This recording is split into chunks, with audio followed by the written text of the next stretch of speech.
Unit 3 Equations, Lesson 4, Part 2. So we're going to keep going with our examples. So we were given another formula right here. So area is equal to half times the A times B, where we're solving for B. So what we want to do is isolate B. So the first thing I do is I recopy my equation.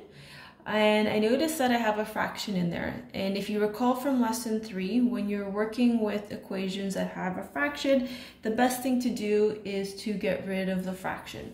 So our fraction is 1 over 2. So in order to get rid of the 2, what that means is I have to multiply this side by 2 and the left side by 2, because whatever I do to the right side, I have to do to the left side.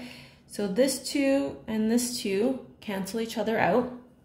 So I'm left with 2a is equal to a times b. So I have an a that's being multiplied with the b. So the rule is you have to do the opposite operation. So in order to get rid of this a, I have to divide by a. Whatever I do to the left side, I have to do to the right side. And then this a and this a cancel out. So then I'm left with 2a over little a is equal to b. Okay, example number 2. So it says express each formula in terms of the unknown variable and then find the value for this variable. So we are given area and height. So we're going to plug those numbers into our formula and then solve for the variable that we don't know. So because we have area and we have the height, that means our answer should be expressed in terms of b. So the first thing we're going to do is we're going to isolate b and then we'll substitute the numbers in. So we've got an example here where we have a fraction. So we must start by getting rid of the 2 on the bottom there. So I'm going to actually rewrite my equation underneath so it's a little more visible.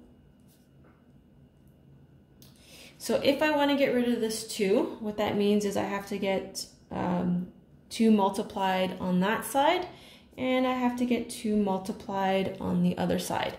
Once I do that, I cross those out, and then I can further simplify. So this becomes 2a equals b times h.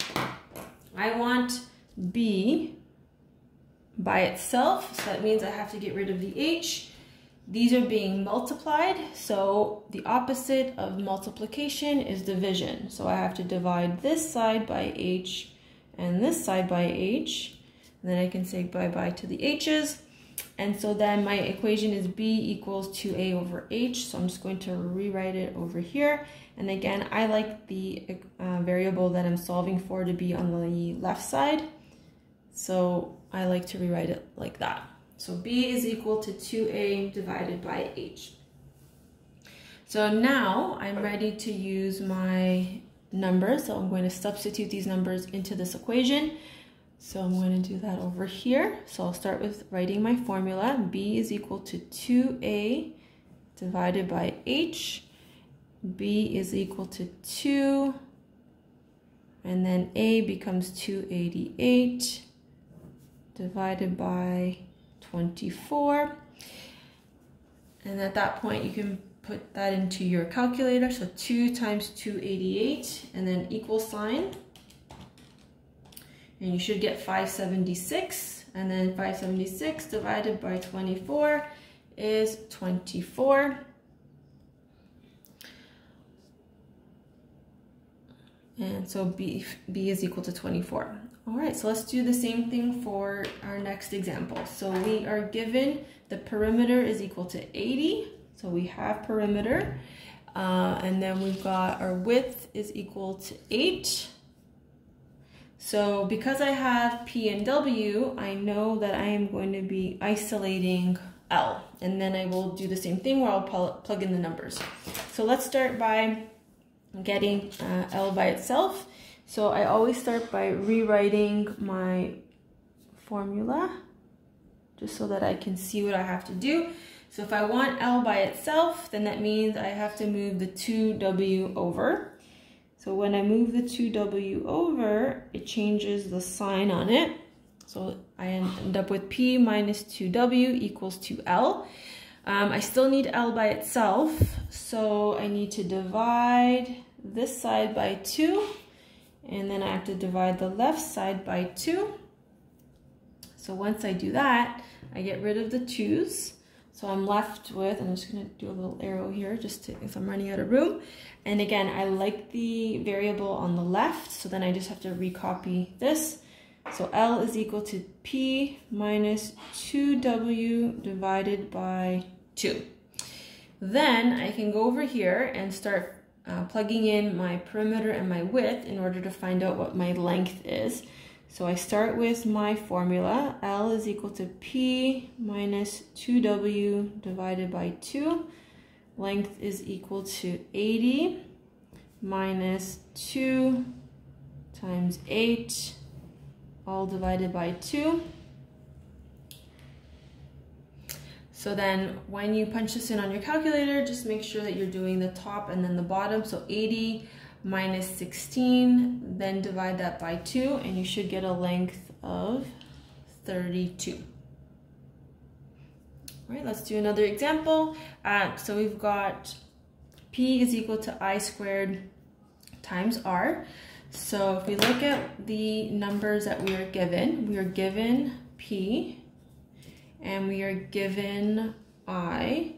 So we need to find out what R is equal to. So R is our unknown.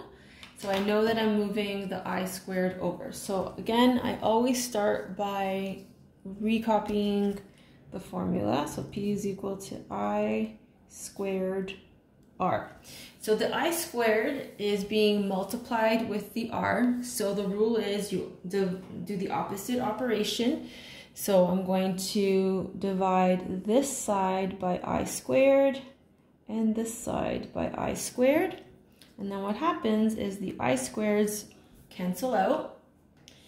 And then I'm left with R is equal to P divided by I squared. So I just kind of flip them because again, I like to have my variable on the other side. So now I am ready to plug in my values for P and I into this equation. So I always start by writing the original. R is equal to P over I squared.